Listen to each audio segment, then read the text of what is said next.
क्योंकि आज वो आशा बहनें जिस तरीके से आपके विभाग की रीढ़ बन करके हैं, शायद ये सरकार नहीं समझ पा रही है। नमस्कार दोस्तों, आप देखना शुरू कर चुके हैं मिस्टर राजा सुमित का न्यूज। दोस्तों, आज की आशा कार्यकर्ताओं के लिए सबसे बड़ी खबर लेकर के मैं आया हूं।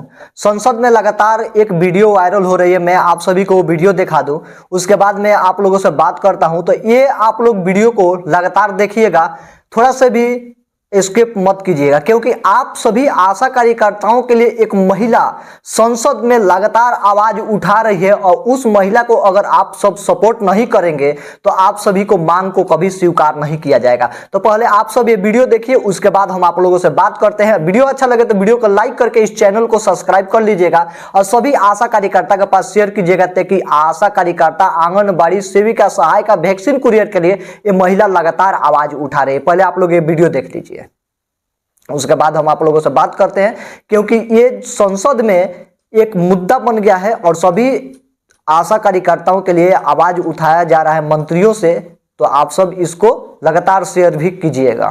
का भी उतना ही अधिकार है कि वो अखबार की पंक्तियों में सामने आए और उनकी अधिकार की जो बातें सदन में बोली जा रही हैं वो लिख करके, पढ़ करके वहां पर आए, क्योंकि आज वो आशा बहनें जिस तरीके से आपके विभाग की रीढ़ बन करके हैं, शायद ये सरकार नहीं समझ पा रही है, और इसीलिए बार बार उसको एक ऐसा मामूली सा पत्थर समझ करके फेंकी जा रही है, फेंकी जा रही है, फेंकी जा रही है। लेकिन मंत्री जी, शायद आप ये समझ नहीं पा रहे हैं कि ये आशा बहनें हीरा है, और उसका वर्णन, क्योंकि हमारे वित्त मंत्री जी यहाँ बैठे हैं, मैं कहना चाहूंगी कि इस विभाग में जो आशा बहनें जिस तरीके से काम कर रही हैं, चाहे वो संक्रमित रोग हो, उनको बचाने के लिए, मैं बहुत डिस्क्रिप्शन के साथ नहीं बोलूंगी, लेकिन ये बजट से रिलेटेड है, इसलिए मैं कहना चाहूंगी सुकून दिलवाने के लिए वीडियो चला रहा है। अगर उनका काम रोक दिया जाए तो आपके विभाग का जो संपूर्ण का बजट है, वो पूरा का पूरा बजट भी आप लगा देंगे, तब भी आप उनके द्वारा किए हुए कार्यों को पूरा नहीं कर पाएंगे। और ऐसी स्थिति में 1 ट्रिलियन इकोनॉमी की बात हुई पिछले सदन में, और लगातार सरकार के द्वारा हो रही है। ऐसी स्थिति में 8 करोड़ का बजट है उत्तर प्रदेश की सरकार लेकर के आई है, लेकिन उस बजट में हमारी आशा बहनों के लिए कुछ भी नहीं है। मंत्री जी, मेरा प्रश्न आपसे ये है कि आप बात करते हैं कि उनका इतना मानदेय है और इतना बहुत सारे बुद्धिजीवी बोलेंगे कि ये पुराना वीडियो है, उसे टेबल भी करना चाहूंगी, क्योंकि उन लोगों को बोलने का भी कमी नहीं रहता है। आप लोग कमेंट कीजिएगा, आशा महिलाएं क्योंकि मैं उन सभी को कमेंट से नहीं हुआ है, और आज वो रोडों पे हैं, वो जगह जगह पर आपसे मिलना। सुनिए, इस बात को गौर से सुनिएगा, थोड़ा सा भी स्किप मत कीजिएगा। आप लोग को 5 मिनट समय मैं सिर्फ ले रहा हूँ, 5 मिनट समय लेकर के इस बात को सुनिए, गौर से सुनिए। लोकतांत्रिक व्यवस्था की ताकत है कि हम उस चीज को, सत्यता को समझिए, इस महिला को बात को। मेरा आपसे सिर्फ यही प्रश्न है कि 1 ट्रिलियन इकोनॉमी की बात करने वाली सरकार, इतने बड़े बड़े बजट लाने वाली सरकार, आज आपके विभाग की रीढ़ में सिर्फ और सिर्फ इसलिए क्योंकि आशा महिलाएं हैं, उनको कोई दर्जा नहीं दिया जा रहा है, ना उन्हें राजकीय कर्मचारी का दर्जा दिया जा रहा है, ना उन्हें संविदा के कर्मचारियों का दर्जा दिया जा रहा है। और बार बार जब बात आ रही है कि उनको उनके अधिकार का पैसा मिले, क्योंकि वो हर समय काम करती हैं, प्रसव का कोई समय फिक्स नहीं होता है। हम सब किसी ना किसी परिवार से हैं, और हम सब जानते हैं कि प्रसव किसी भी समय हो सकता है, और एक वो जो आशा बहन है, उस माँ के साथ वो 9 महीने उस प्रसव को झेलती है, उस प्रसव के साथ खड़ी रहती है और उसे अस्पताल लेकर के जाती है। ऐसी स्थितियों में क्या उसका अधिकार नहीं है कि उसे भी 18,000 का मानदेय प्रति माह मिले? क्या हमारी जो संगिनियां उनके साथ काम करती हैं, उनका अधिकार नहीं है कि उन्हें 24,000 का मानदेय सरकार के द्वारा मिले? तो मेरा प्रश्न पहला तो मैंने पूछ लिया, साथ ही साथ मैं आपसे अपने अनुपूरक भी पूछ लेती हूँ कि आज अस्पतालों में जब वो महिलाएं प्रसव की महिलाओं को लेकर के, मरीजों को लेकर के पहुंचती हैं, तो वहां उनके रुकने तक का इंतजाम अस्पतालों में नहीं है। इस पूरे के पूरे उत्तर प्रदेश का कोई ऐसा सीएससी नहीं है जहां आशा बहनों के लिए एक कमरा रखा गया हो कि रात में अगर किसी महिला को प्रसव के समय लेकर के जाए तो उनको वहां रुकने का इंतजाम हो। ऐसी स्थिति में मेरी दूसरी आशा बहनों की तरफ से सरकार से मांग है कि आपके इतने बड़े बजट में से प्रत्येक लाइक नहीं किया है तो लाइक कर दीजिएगा, आशा बहनों के रुकने का इंतजाम कराते हुए एक कमरा आवंटित किया जाए। मेरा तीसरा आपसे मांग ये है कि ये जो बहनें चैनल को भी सब्सक्राइब कर लीजिएगा, ताकि आप लोग को ऐसा वीडियो में हमेशा लेकर के आता रहूं। परिवारों को जोड़ रही है, जागरूक कर रही है, prevention is better Asha group में इस वीडियो को डाल दीजिए ताकि सभी आशा कार्यकर्ता इस वीडियो को देख पाएं। उन्हें स्वास्थ्य बीमा और उन्हें जीवन बीमा आशा ग्रुप में शेयर कर दीजिए। अपने विभाग की इतनी महत्वपूर्ण महिलाओं को ये नहीं दे सकती है। और लास्ट में मैं कहूंगी कि जो यातायात है उनके समय का बहुत ही इंपॉर्टेंस है, क्योंकि उन्हें समय से पहुंचना होता है जब जहां जरूरत होती है। ऐसी स्थिति में आपने अपने बजट में स्कूटी की बात की है, तो मैं ये भी चाहूंगी कि आशा बहनों की मांग है कि उन्हें स्कूटी दी जाए। ये चारों प्रश्न हैं मेरे, और मैं अनुरोध करूंगी कि मंत्री जी दोनों सदस्यों के जो प्रश्न हैं उनके उत्तर दे दें। माननीय मंत्री जी। ये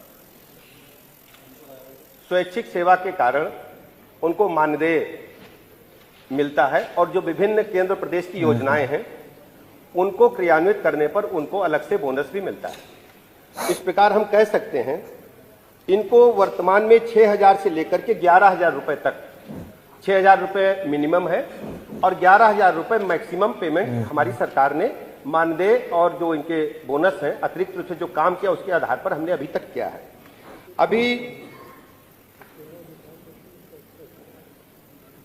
16-17 में इनको 2,306 रुपया मिला टोटल, अब ये 6 से 11,000 रुपया हो गया है। दूसरा 25-26 के बजट में हम इनको 2,000 से 3,000 रुपए करने के लिए हम प्लान बनाए हैं। इसको हम आगे भारत सरकार को 3500 तो पहले ही दे रहे हैं, भारत सरकार को हमने लिखा है। अच्छा वो देते हैं। दूसरा क्या है, अभी हमें लगता है माननीय सदस्यों ने पूरा अध्ययन नहीं किया है, सतही जानकारी के तहत सवाल लगाया है। हमारी सरकार ने इनको जीवन बीमा की सुविधा दे रखी है, और ये सुविधा दी जा रही है इनको प्रधानमंत्री जीवन ज्योति योजना के तहत, प्रधानमंत्री सुरक्षा बीमा योजना के तहत इनको हम ऑलरेडी दे रहे हैं, और ये बहुत लंबे समय से लागू है। इनको हम स्मार्टफोन भी एक दिए हैं। माननीय सदस्य ने चार्ज के बारे में कहा, उसका रिचार्ज के लिए हम 99 रुपए और 250 रुपए उनको प्रतिमाह देते हैं, रिचार्ज के लिए देते हैं। मोबाइल फोन भी दिया है। दूसरी सबसे बड़ी बात इन्होंने उठाई कि इनको बड़ी चिंता है। सर, लोकतंत्र में कभी काम करने का अवसर इनको भी मिला है और आज हमें मिल रहा है। हम लोगों ने इनके मानदेय को लगातार बढ़ाने का काम किया है, और 2018 में 1,000 रुपया था, इसको 2,000 रुपया अपनी सरकार ने किया, भारतीय जनता पार्टी की योगी जी की सरकार ने किया है। इसके अलावा अगर एक जियो हमारे समाजवादी साथी सुनना चाहें, 4 मार्च 2014 को समाजवादी पार्टी की सरकार थी, इनके भैया यहां बैठते थे, एक जियो किए थे, उसके 90 नंबर पॉइंट पर कहे हैं कोई नियत वेतन आशा को हम नहीं देंगे। तो गाइस आप सभी वीडियो देखें, और वीडियो देखने के बाद और दूसरा कहा है कोई मानदेय भी नहीं मिलेगा। इसको मेरा ये कहना है, ये कोई ऐसी बात नहीं है, ये हमारी सरकार की प्रतिबद्धता आशा वर्कर के साथ साथ उत्तर प्रदेश के एक एक कर्मचारियों के हित के लिए। आशा वर्कर हमारे स्वास्थ्य विभाग की रीढ़ की हड्डी, मैं स्वयं इनके संपर्क में रहता हूं। एक और सूचना दे दूं, मुझे अच्छी तरह याद है, इनके भैया यहां बैठते थे, आशा वर्कर ने प्रदर्शन किया था, हजरतगंज कोतवाली में मुकदमा दर्ज हुआ था, जो आशा वर्करों की अध्यक्ष प्रदेश की, उसका मुकदमा पिछली सरकार में न्याय मंत्री रहते हुए मैंने इसके बारे में आप लोग क्या कहना चाहते हैं कमेंट कीजिएगा, और अपना कीमती समय इस वीडियो के देने के लिए आपका धन्यवाद। और मैं आप सभी को बता दूं, आशा कार्यकर्ताओं के लिए लगातार लड़ाई तो लड़ा जा रहा है, लेकिन आप लोग साथ नहीं देते हैं। मैं आप सभी से हाथ जोड़ के अपील करता हूं, इस वीडियो को ज़्यादा से ज़्यादा शेयर कीजिए, अपने आशा ग्रुप में शेयर कीजिए, अपने बिहार के सभी आशा कार्यकर्ता के पास पहुंचाइए, ताकि इस महिला का सपोर्ट मिले। और ये जिस तरह से संसद में शेरनी के जैसे गरज रही है आशा कार्यकर्ताओं के लिए, अगर इसके साथ हम लोग नहीं खड़े होंगे तो किसके साथ खड़े होंगे, कमेंट कीजिएगा। बहुत सारे लोग इसको बहुत ही अफवाह बोलेंगे कि ये पुराना न्यूज है, तो ये फिलहाल 2 दिन पहले का न्यूज है। मैं आप सभी को बता दूं, 2 दिन पहले का न्यूज है, और ये संसद में कैबिनेट बैठक लगातार चल रही है, और इस कैबिनेट बैठक में जो सरकार है वो आशा कार्यकर्ताओं के ऊपर चर्चा करें। जो वर्कर, आशा वर्कर बोला जाता है, अब वर्कर एक अपमानजनक बातें हैं, मजदूर को बोला जाता है, तो आशा को सरकार जो है मजदूर के जैसे कार्य करवाती है। तो इसी को लेकर के एक और वीडियो आया है, मैं आप लोग को नेक्स्ट वीडियो वही देने वाला हूं। तो इस वीडियो को कम से कम 2 से 3 लाख आशा कार्यकर्ताओं को पास शेयर कीजिए आप लोग, ताकि हम सब अपने मांग को सरकार से लड़ सके, ले सके। तो चलिए इस वीडियो में बस इतना ही, मिलते हैं नेक्स्ट वीडियो में, तब तक ले जय हिंद दोस्तों।